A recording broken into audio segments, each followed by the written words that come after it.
Peace, family. It's your brother Marc Lamont Hill. Happy New Year once again. If it's your first time seeing me in 2024, we're here doing all kinds of stuff on the channel, Marc Lamont Hill official YouTube channel. I want to make sure that we shout out everybody who's been doing the work of helping build this channel. This channel grows and builds because of you, because of your work, because of your labor. So I want to make sure that y'all know that. So shout out to everybody here. Hit the like button if you're in the room, if you're in the building, because you are supporting the channel. I want to see where people are coming in from also. So hit the like button, but also write in your location.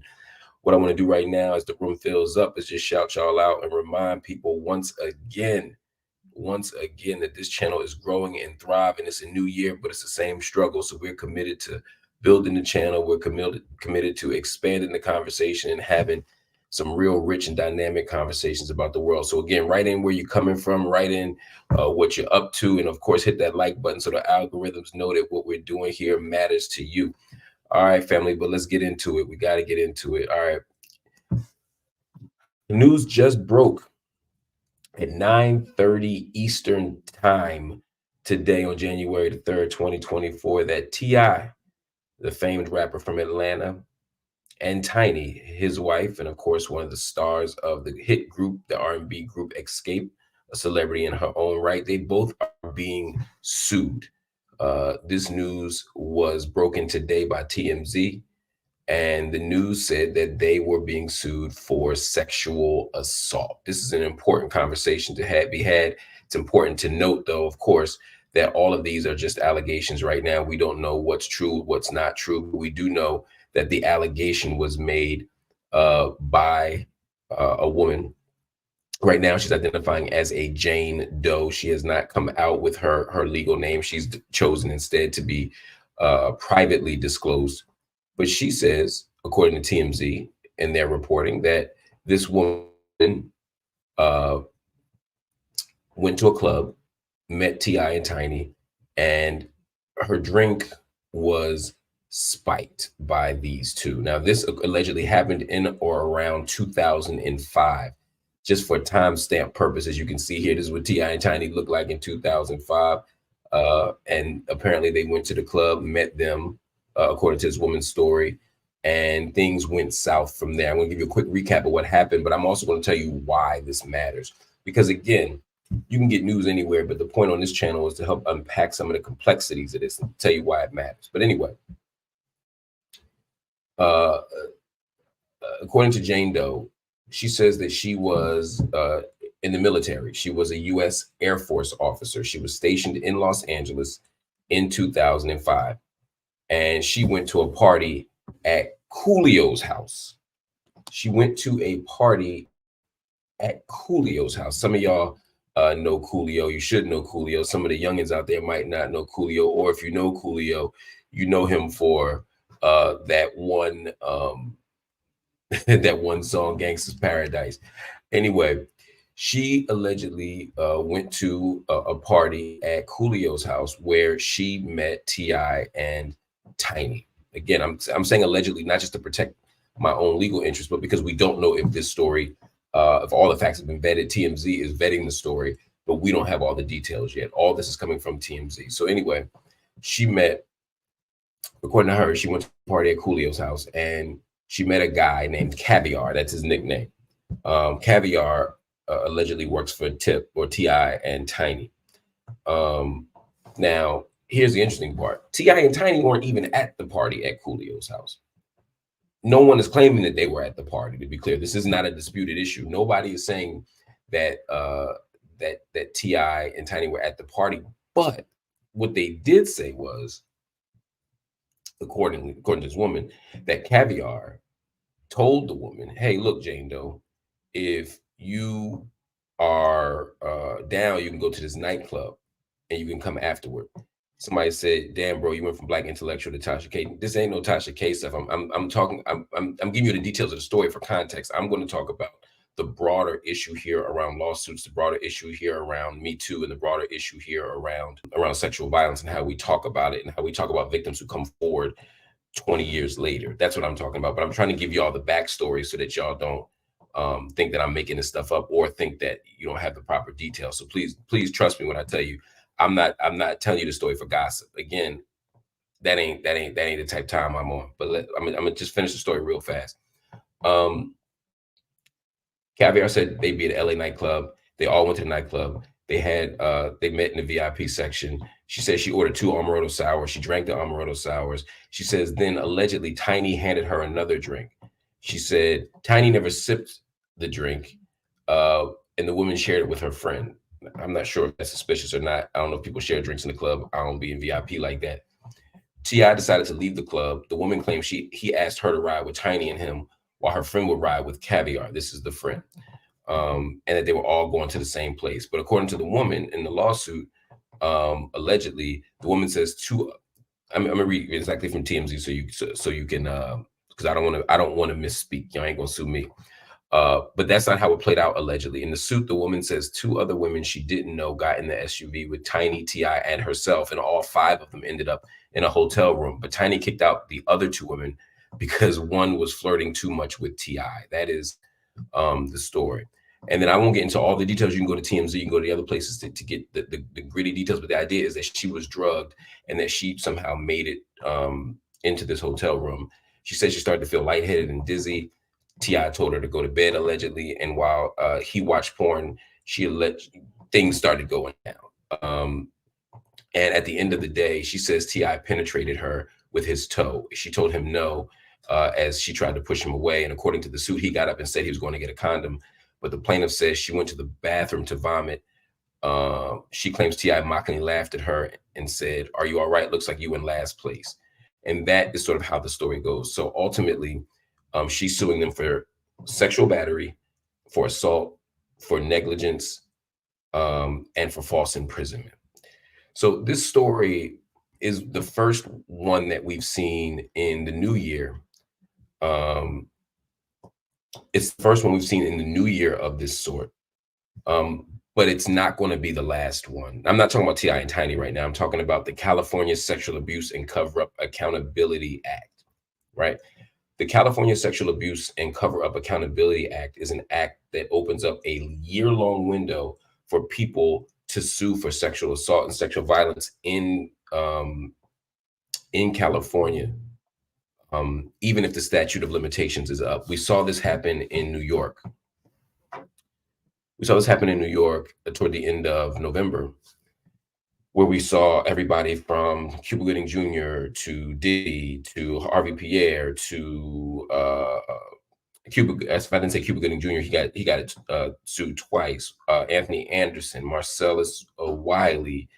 There was just name after name after name of celebrity who were accused under similar circumstances, right? Where somebody says something happened to me 5 years ago, 10 years ago, 20 years ago. And in the case of some, I think it was Marcellus Wiley, was the 90s.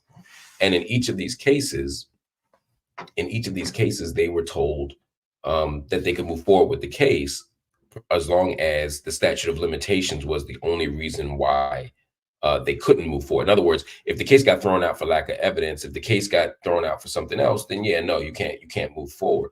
But if you're moving, but if you're moving forward with the case, and the only thing that stopped you was the statute of limitations, you can move forward for this window. And as we got to the fourth quarter of that period, what we started to see was case after case after case. I mean, that last week, right before Thanksgiving, I mean, you saw so many cases come out in New York. And now in California, we're seeing the same thing again. Jermaine Jackson was sued last week, just as one example. Paula Abdul sued the former executive producer of her show, and then he was sued again yesterday. It's important to note that because sometimes in the news, we only hear about the famous Black people. But Axl Rose was sued last year. Jimmy Iovine was sued last year. Numerous white people were sued. And then when you look into the non-celebrity cases, now it goes into the tens of thousands, and it's a whole bunch of white folk. I just don't want y'all to think that this is some white person phenomenon, because it is not. This is a American phenomenon. It is a power phenomenon. It is a celebrity phenomenon. It is everything phenomenon. This is not a Black people thing, and it's important that we note that and that we talk about it in that way. So let me just lay that out there right now. Let's keep going though. So this act happened allegedly in Los Angeles with T.I. and his wife. Um, and for some, this is going to spark several debates, right? For some people, it's always going to come down to the why. Why are you just coming out now? Why are you just saying something now? Why is Jane Doe, who was allegedly assaulted and drugged in uh, in 2005, if you were harassed and drugged in 2005, why are you mentioning it now? Why are we talking about this now? And that is a question that people have. But another question that folk might have, I think legitimately, is why not? Right? And Bad Lefty writes this in and says, I think the amount of cases we're seeing coming from New York and California this year is a great sign of why there shouldn't be a statute of limitations on cases of sexual violence. Why is there one? Well, from a legal perspective, and we can get a legal expert to come in here and break that down even more, but the reason why there's statutes of limitations on things is partly to give people a fair and due process. That if somebody comes 30 years from now and says, you know, Mark stole my TV, and I'm not trivializing sexual assault, I'm just using a different example. If you were to say, well, you know, you stole my TV, like, is it fair 30 years ago for me to be able to defend myself 30 years from now? Is it fair for me to be able to find evidence to defend myself, to find things that are exculpatory, et cetera, et cetera, et cetera, right? But on something like murder, you'd say, well, there is no statute of limitations, right? If you murder somebody and you find out 50 years later, you're still going down for murder. So why not, between those two extremes, why not have sexual assault and sexual violence be on the murder side of things, the extreme side of things? I think that that might be a fair question. Because what we're seeing right now through the New York and California cases is people responding with civil lawsuits. They're suing for money because there isn't at all, in fact, the capacity to sue or to pursue criminal proceedings. Now, as an abolitionist, we can have a whole different conversation about whether that's how you get justice. But at the end of the day here, we need to fundamentally ask that question. Is it fair to sue somebody 19 years later? I say yes. As long as the person is doing it in good faith, as long as they're telling the truth, and I have no reason to believe that there's a widespread wave of people lying, then yeah, if people are telling the truth, they should be able to sue and get justice. They should be able to be made whole again. There are lots of reasons why people don't come forward in year 1, year 2, year 5, year 10. There's lots of reasons. And as long as you have evidence, you should be able to come forward. Now, look, after year 10, after year 15, it's harder to hold that evidence. It's harder to prove your case 15 or 20 years later. So a person is operating against their own interests legally, probably by waiting that long. But if they can still make the case and prove it, why should they not? Cassie's a perfect example of that. Why shouldn't Cassie be able to come forward and make a case given what we know? Now, people are going to say, yeah, but if you're rich, you're always going to be a target. That might be true. But there are some people who get targeted, who seem to get targeted more than others. So I'm just going to give you another example. T.I., this isn't the first time. This isn't the first time that that T.I. and Tiny have been accused of something, right? You see right here, just last year, early in October, going into the fourth quarter of last year, they've been accused. They've been accused of something from Sabrina Peterson, another person who accused them of sexual misconduct, we'll just say. And so this isn't the first or the only time that T.I. and Tiny have been accused of stuff. Again, getting accused a lot doesn't make you guilty. I'm not casting any aspersions on T.I. I'm not casting any aspersions on Tiny. I'm not casting any aspersions on the alleged victim either. I'm not saying anybody's lying. That's for the courts to decide. What I am saying is there have been repeated cases and repeated allegations. And so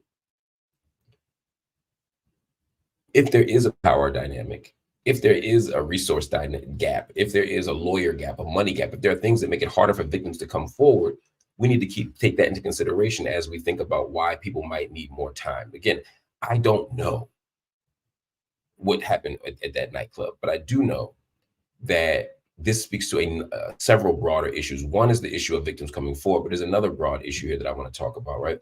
Which is issues of consent. Very often, unfortunately, when I'm on these internets, I am disappointed with the number of people who come forward and say, well, if she was drunk, or if he was drunk, or if they were drunk, it's not sexual misconduct. Or, she got buyer's remorse in the morning is another commonly stated framework, right? They got buyer's remorse. They got drunk. They wild out. They took some E. They took some X. They wild out. They had sex. The next day, they suddenly said that they felt bad about it. And so now they're going to claim sexual assault. Let me say this. There's no proof of that. There's no evidence from research, from sexual assault workers, experts, and etc., that there's this widespread number of people who claim that they were assaulted because they feel guilty in the morning. I'm not saying it never happens. People lie. Lies happen. We don't have to be absolutist on this. Of course, there are people who falsify claims all the time, but that's not the norm. That's not the standard. And so in this particular case, and I think the T.I. and Tiny case is going to bring that up, is they were in a club. She had a bunch of alcohol, and after the third or fourth drink, she passed out, and she's saying she got drugged with no evidence of her being drugged. Is it possible she just got drunk? Sure. Let's say that's the case. Let's say that the woman wasn't drugged by Tiny and she just got drunk. If someone is drunk, so much so that they can't make decisions for themselves. If someone is so obviously drunk that they passed out on the bed, you can't have sex with them. And if you engage in sexual acts with them, it's not sex, it's sexual assault, it's rape. So again, whether it's the woman was drugged, whether the woman was drunk, whatever the case may be, if this happened, it would be a sexual assault. Some people say, oh, it's a threesome. I mean, I've literally heard this stuff on the internet. Oh, it was a threesome. The girl just got freaky and wild, and now she's feeling embarrassed and guilty. I don't know where some of y'all come up with these ideas from, but I think the thing that y'all might want to think about, all of us, and I'm not being judgmental here, I'm saying all of us, myself included, is what would make someone come forward 19 years later? Now, some of y'all are going to say money. Y'all going to say it's that simple. People are coming forward with money right now, and if they feel like if they can put the screws to people and pressure them, the bad publicity will make them settle so that it never hits the news. I don't know this case. I can't speak to this case. I won't try to speak to this case. Again, the information I have is what has been reported by the news outlets. What I have is what we've been told. But what I will say is, again, it is very convenient. It is very easy, too convenient and too easy to blame victims by saying that they're just money grabbing. It is too easy to say that people are just trying to steal money or just trying to extort people. The shame that people have to go through when they talk about sexual assault, the embarrassment people have to go through to even say, yeah, I was hooking up with T.I. and Tiny in the club. Here's what I was thinking. Here's what my expectation was, et cetera, et cetera. To be able to do all of that, to be able to talk about all of that, is such a draining experience. It's such an embarrassing experience that most people are not willing to go through it, even for money.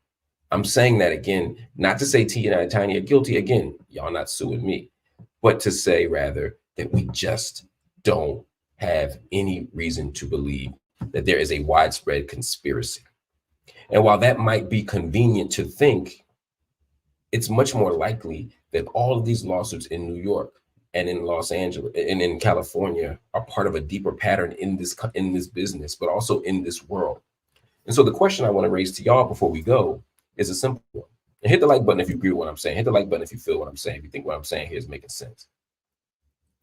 Should we permanently extend the statute of limitations? And also, should the statute of limitations extend beyond California and New York? What about Texas? What about Georgia? What about Illinois? What about Michigan? Y'all feel what I'm saying? What about Louisiana? And let's not just go to big party spots and big celebrity spots. What about Vermont? What about Providence? You know what I'm saying? There's people at Ivy League universities. What about Massachusetts, where this stuff is happening? Why not open up every single state to the possibility that people who were harmed can move forward? Then the third piece of that is also,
we back.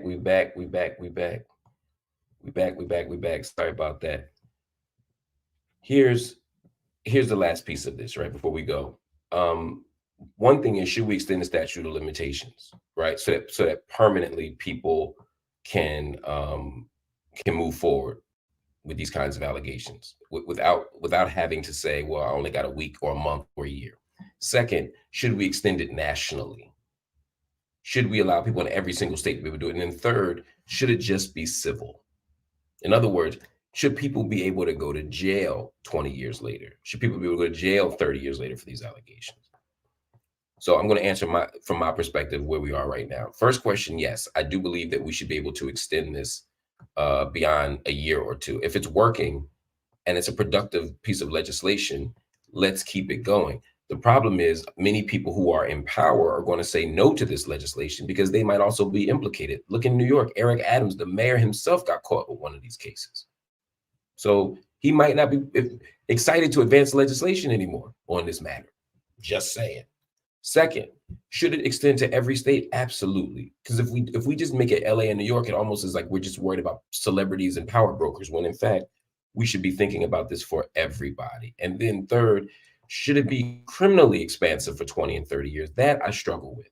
One, as an abolitionist, I don't believe that prison is the way that we should be resolving these issues. And second, I'm not sure you can get due process 30 years later. If somebody says that T.I. and Tiny put a drug in their drink in 2005, how the hell can we prove that in 2024, excuse me?